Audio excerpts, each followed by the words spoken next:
Assalamualaikum warahmatullahi wabarakatuh. Perkenalkan, nama saya Yulia Wulandari, kelas 12 IPA 4, nomor absen 32. Di sini saya akan menjelaskan tentang peran Islam pada masa penjajahan dan kemerdekaan Indonesia dalam menumbuhkan sikap cinta tanah air dan bela negara.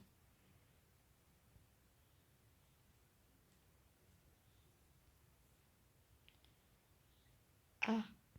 Peran Islam pada masa penjajahan dan kemerdekaan. 1. Perjuangan kerajaan-kerajaan Islam melawan kolonial. Dimulai sejak awal masuknya bangsa Barat dengan pendekatan kekuatan yang represif bersenjata, maka dilawan oleh kerajaan-kerajaan Islam di kawasan Nusantara ini. Perjuangan ini antara lain Malaka melawan serangan Portugis tahun 1511, diteruskan oleh Ternate, Maluku. Portugis berhasil dihalau sampai timur-timur. Kemudian Makassar melawan serangan Belanda VOC, Banten melawan serangan Belanda VOC, dan Mataram Islam juga melawan pusat kekuasaan Belanda di Batavia pada tahun 1628 sampai 1629, dan masih banyak lagi. Mereka gigih dan Belanda pun kalang kabut.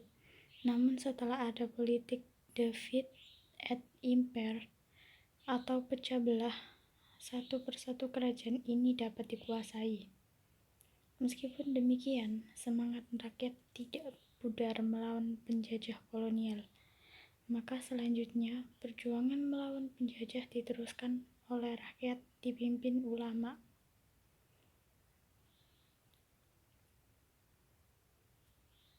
2. Perjuangan rakyat dipimpin oleh para ulama. Setelah kaum kolonial berhasil menguasai kerajaan-kerajaan di Indonesia, namun umat Islam bersama para ulama tidak berhasil melawan penjajah. Muncullah era gerakan sosial merata di seluruh pelosok tanah air.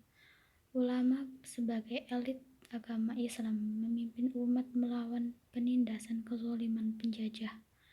Sejak dari Aceh muncul perlawanan rakyat dipimpin oleh Tengku Cikditiro, Tengku Umar, dan Cuk Nyadin.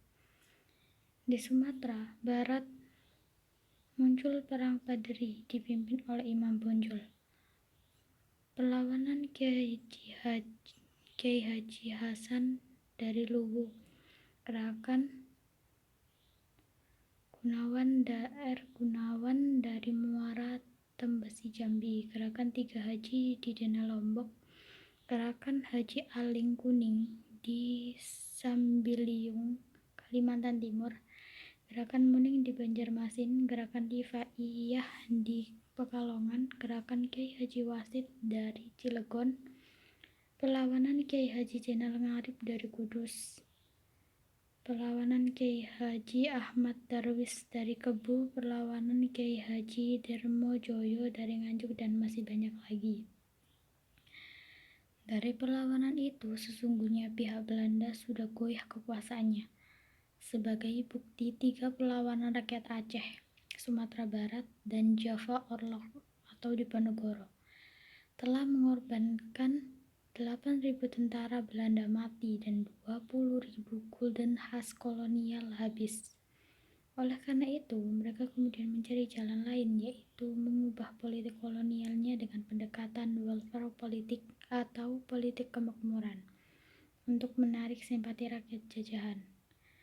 Namun, pada kenyataannya, politik itu dijalankan dengan perang kebudayaan dan ideologi, terutama untuk memecah dan melemahkan potensi umat Islam Indonesia yang dianggapnya musuh utama pemerintah kolonial.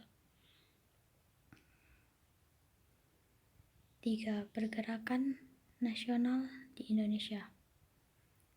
Sebelum memasuki era pergerakan nasional, pihak kolonial mencoba politik kemakmuran dari balas budi. Muncullah politik etis oleh Van Deventer, politik asosiasi oleh Cernok Horonch, dan politik deislamisasi atau Duk Islamis Polisi oleh Christian Snok Horonch. Kelihatannya politik itu humanis untuk kesejahteraan rakyat.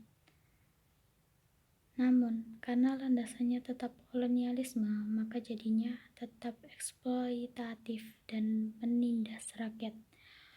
Khusus politik deislamisasi sangat merugikan umat Islam. Itu karena memecah umat Islam menjadi dua dikotomi, abangan dan putihan. Membenturkan ulama dengan pemuka adat, memperbanyak sekolah untuk mendidik anak-anak umat Islam agar terpisah dari kepercayaan pada agama Islamnya, menindas segenap gerakan politik yang berdasar Islam, membangun masjid dan memberangkatkan haji gratis untuk meredam gerakan Islam atau Snok Orange Islam in the Netherlands Indie. Akibat dari politik kolonial di atas, maka perjuangan melawan kolonial menjadi terpecah. Menurut tesis Endang Saifuddin Ansori, perjuangan di Indonesia terpecah jadi dua kelompok besar, yaitu nasionalis Islami dan nasionalis sekuler. Kondisi inilah sampai sekarang masih tampak dan dinamika perpolitikan kita.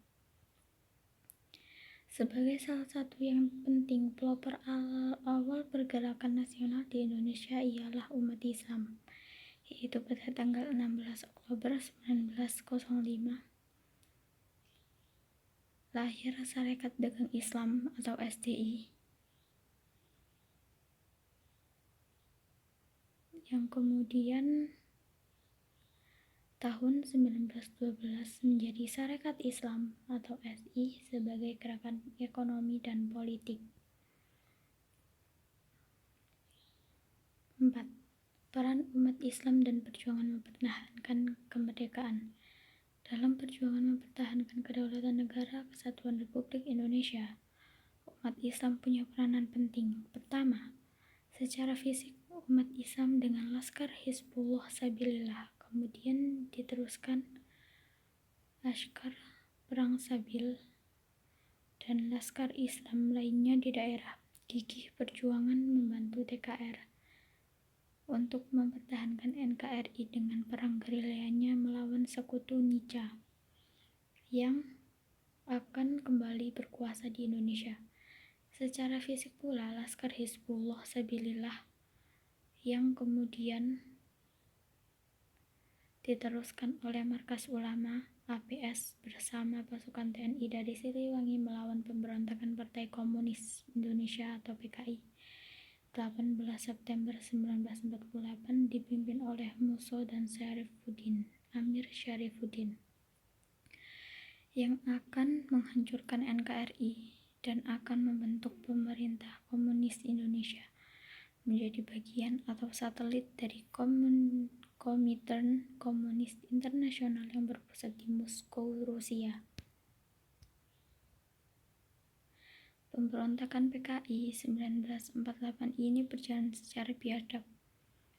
Pembantaian para ulama dan satri, membantai kaum nasionalis, membantai pamong praja dapat digambarkan ada suatu gedung untuk pembantaian yang darahnya mengenang sampai satu kilat. Dengan adanya kerjasama antara kelaskaran umat Islam, kelaskaran kaum nasionalis dengan TNI berhasil menghancurkan kekejaman dan kebiadaban pemberontakan PKI 1948.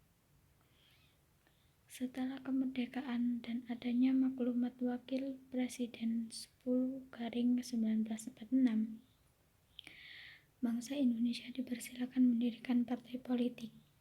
Dalam hal ini, awalnya aspirasi politik umat Islam ditampung dalam satu wadah meneruskan namanya, yaitu Majelis Syurau Muslimin Indonesia atau Masyumi, dalam Ikrar Persatuan Umat Islam Pancacita. B. Ajaran Islam untuk melawan penjajah.